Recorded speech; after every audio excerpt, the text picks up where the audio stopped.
Bonjour, Monsieur Ramazan Chabani, vous êtes juriste avocat et coordonnateur de la dynamique sociale pour le développement et la paix. Nous vous appelons pour l'éclairage sur l'événement qui s'est tenu entre la nuit d'hier dimanche à lundi au CPRK. Contrairement aux images qui circulent sur la toile, le vice-ministre de la Justice, Samuel Mbemba, suscite qu'il n'y a eu que 2 morts après cette tentative d'évasion à la prison centrale de Makala la nuit de dimanche à lundi et aucun prisonnier ne s'est évadé. À l'inverse de cette révélation, quelle est votre version des faits? Qu'est-ce qui s'est passé à la prison centrale de Makala?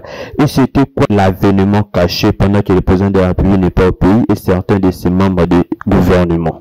Bon, moi, nous n'avons aucune version des faits, à part la version qui doit être clarifiée par le gouvernement. Seulement, la dynamique sociale pour le développement et la paix condamne très fermement ces actes ignobles de tentative d'évasion ainsi que les actes inciviques de destruction méchante qui ont été perpétrés selon les images que nous avons recueillies à la prison centrale de Makala, la CPRK, le centre pénitentiaire et de rééducation de Kinshasa. Nous pensons que les enquêtes doivent être faites, des enquêtes sérieuses pour élucider la vérité et établir les responsabilités. Nous pensons qu'il est aussi temps qu'on essaie de voir la responsabilité psychologique du ministre qui a procédé par plusieurs libérations. Et déjà, vous voulez nous avancer? C'était notre deuxième question. En se référant de votre communiqué de dynamique sociale pour le développement et la paix sur cette fameuse évasion à la prison centrale de Makala, il semble que vous condamnez le fait que le ministre de la Justice a procédé à la libération de quelques détenus la fois dernière. Effectivement, parce que les libérations du ministre sont des libérations irrégulières. Est-ce que la libération qui s'est faite récemment par le ministre de la Justice, c'est irrégulier dans sa violé certaines lois en vigueur? Effectivement, irrégulier d'abord parce que le ministre n'a pas compétence pour procéder aux libérations. Et la deuxième forme d'irrégularité, c'est que nous ne savons pas les critères objectifs selon lesquels le ministre a procédé, à raison desquels le ministre a procédé à ces libérations. Le problème, c'est que souvent, quand il y a des gens qui pensent que certaines personnes ont été libérées juste par familiarité ou par des critères qui ne sont pas objectifs, ça peut aussi créer une sorte de soulèvement. C'est comme ça que nous demandons aux autorités, tant sécuritaires, politiques que judiciaires, d'ouvrir l'œil et le bon pour qu'on essaie d'examiner si parmi les causes de ces actes, il n'y a pas les causes liées à ces libérations irrégulières du ministre. Parce que nous devons le rappeler que le ministre ne peut pas être plus intelligent que le législateur. Toute son action doit se fonder sur la loi et il ne peut pas créer sa propre loi. Est-ce que ce sont des indicateurs, puisque le ministre avait libéré certains détenus et aujourd'hui cet événement s'est tenu?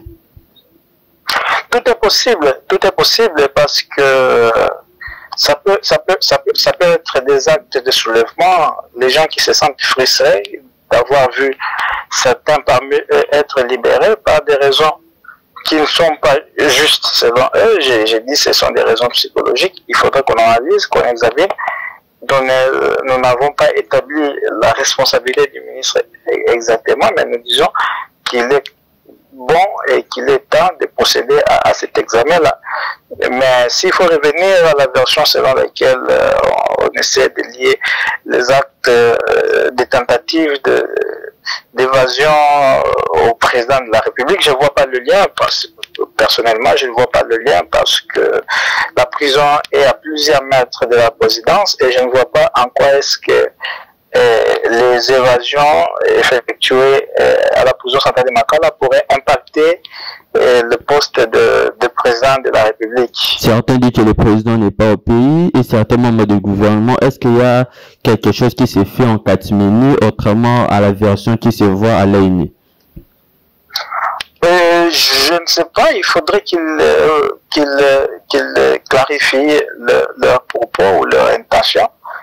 parce que le peuple a besoin de savoir la vérité. Si les membres du gouvernement estiment que ces actes ont un lien avec l'absence du président de la République, qu'ils clarifient, parce que le peuple a le droit à l'information et cela c'est un droit constitutionnel.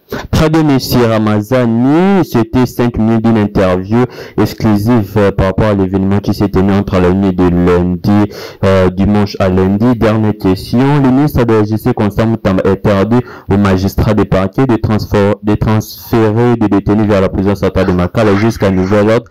Est-ce que ça revient de ses prérogatives? Vous êtes aussi juriste, la question vous est propice. Je ne sais pas, ça devient de plus en plus compliqué les actions du ministre. Je ne sais pas si le ministre va empêcher aux citoyens de commettre des infractions, c'est ce qui est idéal pour la communauté, mais au cas où il y a des infractions, je ne sais pas comment est-ce que le ministre doit empêcher aux magistrats de faire leur travail, et ce qui est encore illégal parce qu'il va d'illégalité en illégalité, c'est quand il demande aux magistrats son autorisation pour déférer les justiciables en prison. Cette autorisation, à croire à son bon sens ou à son intelligence, c'est quand même quelque chose qu'il faut dénoncer. Cette décision, c'est du populisme ou il fait ce qui revient de ces... C'est plus que du populisme. C'est plus que du populisme, c'est un danger pour la République. Parce que quand les gens commencent à se croire plus intelligents et plus forts que la loi et que les institutions, ça devient dangereux. Nous devons savoir que la Constitution établit l'indépendance des pouvoirs, la séparation des pouvoirs. Nous parlons là d'un pouvoir judiciaire qui est un pouvoir à part entière. Alors que le ministre demande que le magistrat sollicite son autorisation pour déférer les gens en prison, c'est vraiment compliqué. Merci beaucoup, Maître Ramazani. C'est moi qui vous remercie.